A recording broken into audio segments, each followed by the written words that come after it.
மாவீரன் அலெக்சாண்டரை நமக்கு எல்லாருக்கும் தெரியும். அவர் இந்த பூமியில இருந்தப்போ எல்லா தேசங்களோடும் அவர் போர் தொடுத்து அவர் சென்ற இடமெல்லாம் அவருக்கு வெற்றி தான். அவருடைய பேரு இந்த பூமியில எல்லா இடங்களிலையும் பரவி இருந்துச்சு. ஆனா அவர் மரிச்சப்போ அந்த பேரு புகழு எதையும் அவரால் எடுத்துட்டு போக முடியல. அவர் மரிச்சப்போ 3 காரியங்களை தன்னோடு இருந்தவங்கள்ட்ட சொன்னார். என்ன தூக்கிட்டு போறவங்க மருத்துவர்களா இருக்கணும். என்னுடைய சவப்பெட்டியில என்னுடைய கால்களும் கைகளும் வெளியில தெரிகிற மாதிரி இருக்கணும். நான் என்னை தூக்கிட்டு போறப்போ என்னுடைய வீதிகள்ல பணங்களை தூவணும் அப்படின்னு சொன்னார்.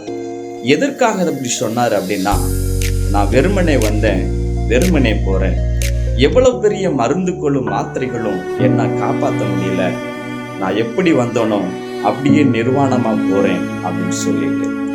ஆம் அன்பானவர்களே, வேதம் கூட அப்படிதான் சொல்லுகிறது.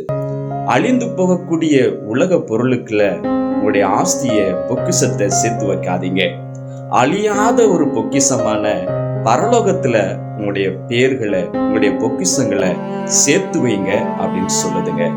ஆமா அன்பானவர்களே, அழிந்து போக பொருளுக்காக நாம தேவ ராஜ்யத்தை, அழியாத அந்த பரலோகத்தை விட்டுறக்கூடாதுங்க.